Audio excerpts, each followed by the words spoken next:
Hi everyone, welcome to UPSC point. तो आज का टॉपिक है plate tectonic theory. So what is plate tectonic theory? हमने earth को we have divided earth into various plates, और ये जो प्लेट्स हैं इनकी मूवमेंट से किस तरह से लैंडफॉर्म की फॉर्मेशंस होती है, या ट्रेंचेस बनते हैं, माउंटेन्स बनते हैं, किस तरह से अर्थ को कहते हैं, we will study about that. तो प्लेट टेक्टोनिक थ्योरी में सबसे पहले हमने अर्थ को डिवाइड कर रखा है प्लेट्स में। सो लेट्स से ये अर्थ है, तो अर्थ का अगर मैं इतना सा पोर्शन लूँ तो जो सबसे ऊपर वाली लेयर है वो क्रस्ट होती है, उसके बाद मेंटल, उसके बाद जो सबसे डीपेस्ट लेयर है वो होती है core. Earth majorly it is in a solid form, earth majorly solid है एक्सेप्ट आउटर कोर। जो कोर है वो भी डिवाइड किया हुआ है आउटर और इनर कोर में। तो जो आउटर कोर है ना वो लिक्विड है, पूरी अर्थ वैसे सॉलिड है। अब जो क्रस्ट है अब क्रस्ट में कुछ लैंड फॉर्म्स है, जैसे अब क्रस्ट है जो लेयर जिसपे हम अपना घर बिल्ड करते हैं, यहाँ जहाँ जिस पे ओशियंस है।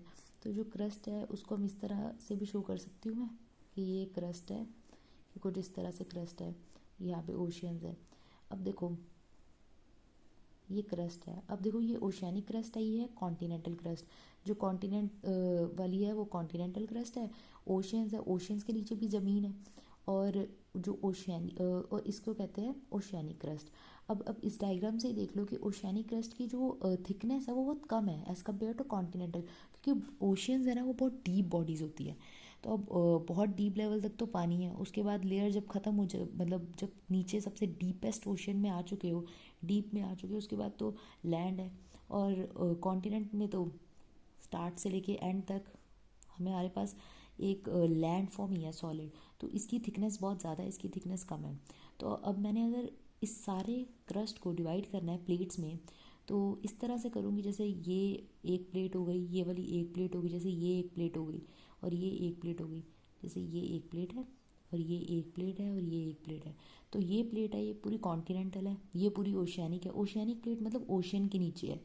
और ये कॉन्टिनेंटल भी, और कुछ प्लेट ऐसे भी हो सकती है जो कॉन्टिनेंटल ओशियानिक दोनों हो। मेजरली जो ये प्लेट है ये एक्चुअल में है क्या? It is made up of crust और मेंटल है ना, जो ये जैसे लेट से ये मेंटल है, ये इसके नेक्स्ट वाली लेयर मेंटल है, इसको हमने टू पार्ट्स में डिवाइड किया हुआ है, अपर मेंटल और लोअर मेंटल में। अब जो अपर मेंटल है ना, मेंटल में एक लेयर आती है स्थैनोस्फीयर, अर्थ के 200 किलोमीटर की डेप्थ पे ना एक लेयर आई है स्थैनोस्फीयर, जो कि जेली लाइक लेयर है। जेली लाइक मतलब उस वो सेमी सॉलिड है। लावा जब भी एक वॉल्केनिक इरप्शन होती है ना, तो लावा कहाँ से आ रहा है? स्थैनोस्फीयर से आ रहा है, जो कि 200 किलोमीटर की डेप्थ पे है। अब कुछ 200 किलोमीटर पे जाके आपकी आ जाएगी, यहाँ पे कुछ आ गई है स्थैनोस्फीयर, ये स्थैनोस्फीयर की लेयर आ गई। अब ये जो मेंटल है, अपर मेंटल का अपर पार्ट है स्थैनोस्फीयर पे ऊपर वाला, इसको और क्रस्ट को मिला के बनता है lithosphere, uppermost part of upper mantle. Crust plus uppermost part of upper mantle, this form lithosphere, और we can say lithospheric plate. अब ये जो प्लेट है ये क्रस्ट है, और ये अपर पार्ट है अपर मोस्ट मेंटल का, ये मूव कर रहा है एक लावा के ऊपर, स्थैनोस्फीयर के ऊपर, ये स्थैनोस्फीयर है। अब मूवमेंट है, कोई चीज़ बोट पानी के ऊपर मूव कर रही है, क्या फोर्स होगी? Oceanic current. तो कोई फोर्स तो चाहिए मूवमेंट के लिए, वो फोर्स होती है convectional current force, convectional current. अब ये करंट किस तरह से फॉर्म होते हैं, we already covered in last video कि कन्वेक्शनल करंट है क्या। अब लेट से हमने अर्थ को डिवाइड कर दिया हुआ है प्लेट्स में, लिथोस्फेरिक प्लेट्स में, जो कि प्लेट्स एक लावा के ऊपर मूव कर रही हैं। और पूरी अर्थ को मैंने प्लेट्स में डिवाइड किया है, तो ऐसा भी होगा एक प्लेट में कुछ पार्ट ओशन वाली क्रस्ट का आ रहा है, कुछ कॉन्टिनेंटल क्रस्ट का आ रहा है, या एक पूरी ओशियानिक है एक पूरी कॉन्टिनेंटल है। जनरली सारी प्लेट्स ना मिक्सचर होती हैं, कॉन्टिनेंट और ओशियानिक दोनों का। लेकिन जो पैसिफिक प्लेट है ना ये मेजरली ओशियानिक है, ये एक ओनली प्लेट है, ये पूरी तरह से ना ऑलमोस्ट ओशियानिक ही है। तो जो ये प्लेट्स हैं, लेट से ये लिथोस्फेरिक प्लेट्स हैं, ये मूव कर रही हैं कन्वेक्शनल, नीचे करंट है, नीचे लावा है, तो लावा की हीटअप होने से करंट जनरेट होता है। तो अब इस तरह से करंट जनरेट हो रहा है। अब ये दोनों प्लेट्स हैं, ये इस तरह से करंट जनरेट हुआ, ये किस तरह से जनरेट हुआ है ये हमने ऑलरेडी कवर कर चुके हैं। तो इस करंट की वजह से जो प्लेट है ना, जिस डायरेक्शन में करंट होगा उसी डायरेक्शन में मूव करेंगे। अब यहाँ पे करंट इस डायरेक्शन में, तो ये प्लेट इस डायरेक्शन में जाएगी। यहाँ पे करंट इस डायरेक्शन में, प्लेट इस डायरेक्शन में जाएगी। तो ये दोनों एक दूसरे से दूर जा रही हैं, तो इसको कहते हैं divergent boundary. This is called divergent boundary. अब दो प्लेट एक दूसरे से दूर जा रही हैं। अब नीचे क्या है, मूव किसके ऊपर कर रही हैं? लावा के ऊपर, स्टेनोस्फीयर के ऊपर, मैग्मा के ऊपर मूव कर रही हैं। ठीक है, बाहर आके मैग्मा लावा बन जाता है। तो जो ये मैग्मा है, जो कि अंदर है तो मैग्मा है, जब ये बाहर आके आउटपुट हो जाएगा तो ये लावा बन जाएगा। दोनों प्लेट एक दूसरे से पहले इस तरह से थी, इस तरह से मूव कर रही हैं, अब इस तरह से हो चुकी हैं। अब ये राइजिंग लिम है, ये जो लावा है it is trying to come out, तो बाहर आ जाएगा, तो आउटपोर हो जाएगा। यहाँ पे क्या हो जाएगा, फिर सॉलिड लावा बाहर आके ठंडा हो जाएगा कुछ टाइम बाद, तो वहाँ पे एक लैंडफॉर्म बन जाएगा। तो पहले जो प्लेट आपकी इतनी लेंथ की थी ना, इस लेंथ की थी, अब यहाँ पे जो ये स्पेस है, यहाँ पे लावा इकट्ठा हो चुका है और ठंडा हो चुका है, तो प्लेट की लेंथ इंक्रीज हो चुकी है। तो जब भी एक दूसरे से दूर जा रही है, डाइवर्जेंट बाउंड्री है, तो एक लेंथ इंक्रीज हो रही है प्लेट की, तो it is called constructive boundary. और सिमिलरली ये जो प्लेट्स हैं, ये एक दूसरे के की तरफ भी मूव कर सकते हैं, क्योंकि जो नीचे करंट है उसकी डायरेक्शन ये डायरेक्शन भी हो सकती है, इस तरह से भी करंट हो सकता है, इस तरह से भी। अब जब इस डायरेक्शन में करंट है तो दोनों फॉलिंग लिम जो नीचे जा रहे हैं, लावा इस तरह से मीटअप कर रहा है, तो इस डायरेक्शन में क्या होगा, ये एक दूसरे के क्लोज आ रही हैं दो प्लेट्स। अब दो प्लेट्स क्लोज आ रही हैं, होता क्या है, इन दोनों प्लेट में ना जो भी प्लेट डेंसर है, जो भी ज़्यादा डेंस है, वो सबडक्ट कर जाएगी, वो नीचे चली जाएगी। तो सिचुएशन कैसे होगी कि लेट से ये वाली प्लेट ही हैवियर थी, तो ये इस तरह सबडक्ट करी, एक प्लेट इस तरह रही, तो अब ये प्लेट नीचे चलेगी। अब जो नीचे चलेगी, अर्थ के नीचे चलेगी, तो नीचे जाती कहाँ है ना, लेटर ऑन ये इसी लावा में जाके, ये स्थैनोस्फीयर में जाके लावा का ही मैग्मा का ही पार्ट बन जाती है, और बाद में कहीं किसी डायरेक्शन में किसी प्लेस पे ये दोबारा से लावा की फॉर्म में बाहर आ जाती है। तो अब यहाँ पे क्या हो रहा है कि प्लेट नीचे जा रही है, दोबारा से स्थैनोस्फीयर का पार्ट बन रही है, तो अब प्लेट की लेंथ तो कम हो रही है। तो जो जब भी हम कन्वर्जेंट बाउंड्री देखेंगे ना, ये तो कन्वर्जेंट है ना, जब भी हम कन्वर्जेंट बाउंड्री देखेंगे तो जो प्लेट की लेंथ है वो कम हो रही है, मतलब डिस्ट्रक्ट हो रही है, तो it is called destructive boundary. और एक और चीज़ हमेशा याद रखनी है, जब भी कोई प्लेट नीचे जाएगी ना और स्थैनोस्फीयर का पार्ट बनेगी, मैग्मा बन जाएगी, तो उस जगह पे वॉल्केनिक एक्टिविटीज़ होना बहुत पॉसिबल है, क्योंकि वो जो लावा है ना, दोबारा से बाहर, मैग्मा है वो दोबारा से बाहर आने की कोशिश करेगा। और ये भी हो सकता है कि दोनों प्लेट्स हैं एक दूसरे के स्लाइड पास्ट ईच अदर, एक दूसरे के ऊपर से निकल जाए, तो इसको कहते हैं transform boundary. This is called transform boundary. अब जो ट्रांसफॉर्म बाउंड्री है, इसमें कुछ भी कंस्ट्रक्ट नहीं हो रहा, कुछ भी जा नहीं रहा, ना प्लेट की लेंथ इंक्रीज हो रही है ना प्लेट की लेंथ डिक्रीज हो रही है, बस एक दूसरे के स्लाइड पास्ट एक दूसरे के ऊपर से निकल गई। तो इस सिचुएशन में जब भी प्लेट्स मूव करती है ना, अर्थक्वेक आता है। अब इस सिचुएशन में सिर्फ अर्थक्वेक ही आएगा, वॉल्केनिक एक्टिविटी नहीं होगी। वॉल्केनिक एक्टिविटी तब होती है जब कोई प्लेट अर्थ के नीचे जाके सबडक्ट करे, जब भी सबडक्शन होगी वहाँ पे होगी वॉल्केनिक एक्टिविटी। जब सबडक्शन नहीं है तो there is no volcanic activity. अब यहाँ पे ट्रांसफॉर्म बाउंड्री में सिर्फ अर्थक्वेक आएगा, सिर्फ एक अर्थक्वेक आएगा, कोई भी वॉल्केनिक इरप्शन नहीं होगी। तो हमने अर्थ को लिथोस्फेरिक प्लेट्स में डिवाइड कर लिया, और ये स्थैनोस्फीयर के ऊपर मूव कर रही है, और जो फोर्स है वो है कन्वेक्शनल करंट फोर्स। तो जो प्लेट्स है ना, हमने इन प्लेट्स को टू पार्ट्स में डिवाइड किया हुआ है, टू पार्ट्स में डिवाइड किया हुआ है, दैट इज़ मेजर प्लेट और माइनर प्लेट। दो प्लेट्स में, दो पार्ट में डिवाइड किया हुआ, मेजर और माइनर प्लेट। मेजर प्लेट है जो बहुत बड़ी बड़ी प्लेट्स हैं ना, उनको मेजर कह दिया। तो छोटी प्लेट है लेंथ में भी, तो उसको हमने माइनर प्लेट कह दिया। मेजर प्लेट, कुछ मेजर प्लेट के एग्जांपल हैं, अटलांटिक प्लेट जो अटलांटिक ओशन वाली है, और यूरेशियन प्लेट। यूरेशियन मतलब यूरोप और एरिया वाली, जो यूरोप और एशिया वाला जो एरिया ना, वो सारी को एक ही प्लेट कहा हुआ है। और जो ये प्लेट है ना, इट इज़ मेजरली, ये मेजरली कॉन्टिनेंटल है। ये मेजरली कॉन्टिनेंटल है। और अटलांटिक, यूरेशियन और पैसिफिक जो बड़ी बड़ी प्लेट्स हैं उनको हमने मेजर प्लेट्स कह दिया। Similarly North American plate, South American plate, Indo Australian plate, Indo Australian plate है जो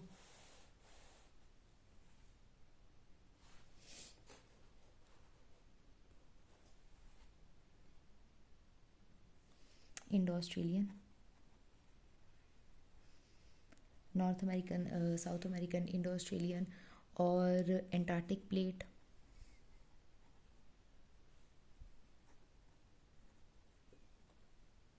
these are example of major plate. उसके बाद है माइनर प्लेट्स। जो माइनर प्लेट्स हैं उन माइनर प्लेट्स को, छोटी छोटी प्लेट्स हैं उनको हमने माइनर कह दिया। इसमें आती है नाज़का प्लेट और Juan de Fuca, Arabian plate, Philippines plate, Burmese plate, ये सारी plates. Next is Philippine plate, then we have Burmese. ये मेजर और माइनर प्लेट्स कुछ प्लेट्स में हमने डिवाइड कर रखा है पूरे अर्थ को।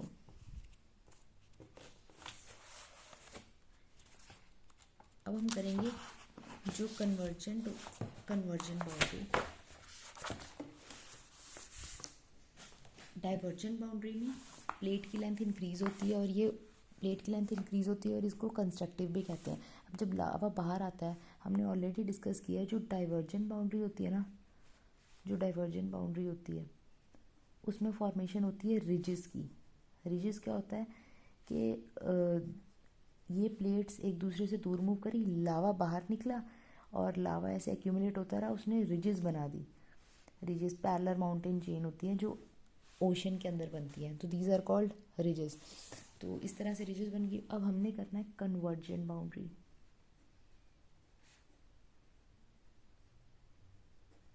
We have to do convergent boundary. Convergent boundary में जो प्लेट्स हैं या तो दोनों ओशियानिक हो सकती हैं फर्स्ट, या एक ओशियानिक या एक कॉन्टिनेंटल, या दोनों कॉन्टिनेंटल, यही 3 पॉसिबिलिटीज़ हैं। तो हम आज डिस्कस करेंगे ओशियानिक कॉन्टिनेंटल कन्वर्जेंस। कन्वर्जेंस जब एक दूसरे के क्लोज आ रही हैं, इस तरह से कन्वेक्शनल करंट की डायरेक्शन है तो प्लेट्स भी एक दूसरे के क्लोज आ रही हैं। अब इससे पहले आपको ओशियानिक प्लेट जो होती है ना, वो बनती है बहुत डेंस एलिमेंट से। चाहे इसकी थिकनेस कम है but it is made up of very dense element. ये बनती है सीमा से। सीमा मतलब सियाल और मैग्नीशियम। कॉन्टिनेंटल इसकी थिकनेस ज़्यादा है पर ये बहुत लाइट होती है, इसकी डेंसिटी बहुत कम होती है, बनती है सियाल से। सियाल मतलब सिलिका एंड एल्यूमिनियम, इन दोनों चीज़ों से बनती है। अब जब दोनों, एक प्लेट ओशियानिक है दूसरी प्लेट कॉन्टिनेंटल है, ओशियानिक प्लेट बनती है सिलिका और मैग्नीशियम से और ये ज़्यादा डेंसर है। तो जब ये दोनों एक दूसरे के क्लोज आएंगी, जो भी डेंसर प्लेट है ये इस तरह की मूवमेंट करेंगी। जो भी डेंसर प्लेट है जिसकी भी डेंसिटी ज़्यादा है वो प्लेट क्या करेगी, वो सबडक्ट कर जाएगी, नीचे चली जाएगी। तो ये वाली प्लेट है ओशियानिक है जो आपकी, वो नीचे चली जाएगी और ये कॉन्टिनेंटल इस तरह रह जाएगी, है ना। तो अब वैसे क्या होता है, जब दोनों प्लेट एक दूसरे के क्लोज आ रही है ना, इस मूवमेंट से क्या होता है कि इस डायरेक्शन की मूवमेंट में ना यहाँ पे कुछ सेडिमेंट्स फॉर्म हो जाते हैं, कुछ सेडिमेंट्स। और जैसे जैसे ये एक दूसरे के क्लोज आती रहती है ना, सेडिमेंट फोल्ड होने लगते हैं कि जैसे ये सेडिमेंट फॉर्म हो गए और ये फिर से फोल्ड होते रहे और ये सेडिमेंट फोल्ड अप होके ना एक माउंटेन बन जाते हैं जिनको कहते हैं fold mountains. These are called fold mountains. तो जब दो प्लेट्स क्लोज आ रही हैं तो there is formation of fold mountains. और फोल्ड माउंटेन के साथ साथ एक प्लेट नीचे भी जा रही है, ठीक है। तो जो भी प्लेट नीचे जा रही है दोबारा जाके किसका पार्ट बन जाएगी, एस्थेनोस्फीयर का, ठीक है, और वो मैग्मा बन जाएगी। और अब जो ये प्लेट नीचे जा रही है, दोनों प्लेट क्लोज आई, एक प्लेट सबडक्ट कर गई और इस तरह से सबडक्ट कर गई, दूसरी प्लेट पे बन चुके हैं फोल्ड माउंटेन्स और एक प्लेट कर गई है सबडक्ट। तो यहाँ पे बन चुके हैं ट्रेंचेस। ट्रेंचेस क्या होते हैं, trenches are deepest point on earth. Earth पे बहुत गहरी गहरी खाई बन चुकी है। यू कैन से कि तब भी ओशियानिक और कॉन्टिनेंटल की कन्वर्जेंस है। जब भी ओशियानिक प्लेट आ जाएगी ना तो ये हमेशा डेंसर होती है, ये हमेशा नीचे जाएगी, तो बहुत गहरा ट्रेंच बन जाएगा, डीपेस्ट पॉइंट ऑन अर्थ। और एक साइड क्योंकि एक दूसरे के क्लोज आ रही थी तो सेडिमेंट फोल्ड हो रहे थे, एक फोल्ड माउंटेन्स भी बन जाएंगे। ठीक है, अब ये स्थैनोस्फीयर है। अब जी जो डेप्थ है, जैसे ये नॉर्मल था, जो पार्ट नीचे चला गया है इसको कहते हैं सबडक्शन जोन है, जो सबडक्शन जोन, इसको कहते हैं बेनियॉफ जोन। बेनियॉफ जोन, ये सबडक्शन जोन है, इसको हम कहते हैं बेनियॉफ जोन। ठीक है, अब जो ये नीचे चल जा चुका है, ये जाके लावा मैग्मा का स्टेनोस्फीयर का पार्ट बन चुका है, ये मैग्मा बन गया है। अब क्योंकि अब अर्थ के नीचे एक प्लेट के सबडक्ट होने से मैग्मा की जो क्वांटिटी है वो इंक्रीज़ हो चुकी है। अब यहाँ पे बहुत मैग्मा है, ये क्या करेगा, प्रेशर बिल्डअप करेगा। प्रेशर क्या बिल्डअप करेगा, बाहर निकलने का। अब किसी चीज़ को बाहर निकलना है, वो बाहर निकल नहीं पा रहा क्योंकि ये है कॉन्टिनेंटल क्रस्ट। अब जो कॉन्टिनेंटल क्रस्ट है वो चाहे उसकी डेंसिटी कम है लेकिन वो बहुत थिक है, तो मैग्मा है ना वो बाहर निकलने की कोशिश करेगा और वीक पॉइंट ढूंढेगा। वीक पॉइंट क्या होता है, जहाँ पे ना कम सरफेस एरिया हो।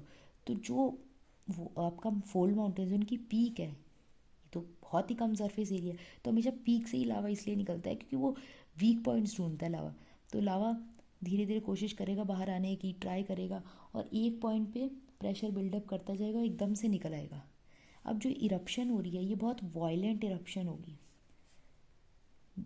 वायलेंट इरप्शन क्यों होगी, क्योंकि कॉन्टिनेंटल क्रस्ट बहुत थिक है, magma is trying to come out but it can not, it is building up pressure, continuously pressure buildup कर रहा है कि बाहर निकलना है मुझे। और धीरे धीरे एक पॉइंट पे क्या आएगा, इतना प्रेशर बिल्डअप हो जाएगा, कोई वीक जोन जहाँ जहाँ पे भी मिलेगा ना वहीं से एकदम से बाहर निकल जाएगा, बहुत वायलेंट इरप्शन करेगा। अब जब मैग्मा निकलेगा, वॉल्केनिक इरप्शन होगी, वॉल्केनिक इरप्शन होगी, उस मूवमेंट से, उस प्रेशर से अर्थक्वेक भी आएंगे, अर्थक्वेक भी आएंगे। अब यही फिनोमिना ओशियानिक ओशियानिक कन्वर्जेंस में भी होता है, पर वो होता है वाटर के नीचे। तो जब वाटर के नीचे अर्थक्वेक आएंगे, वोल्केनिक इरप्शन होगी, तो क्या आ जाएगी, सुनामी।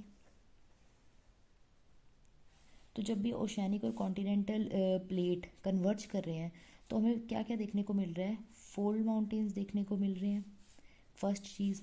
सेकेंड जो चीज़ है जो हमें देखने को मिल रही है, volcanic eruption. Volcanic eruption that to very violent, not fissure. Fissure होते जैसे डाइवर्जन बाउंड्रीज थी ना, एक दूसरे से दूर जा रही थी, तो लावा बहुत आराम से निकल रहा था क्योंकि कॉन्टिनेंटल क्रस्ट बहुत थिन है, तो मैग्मा बहुत आराम से बाहर निकल जाएगा।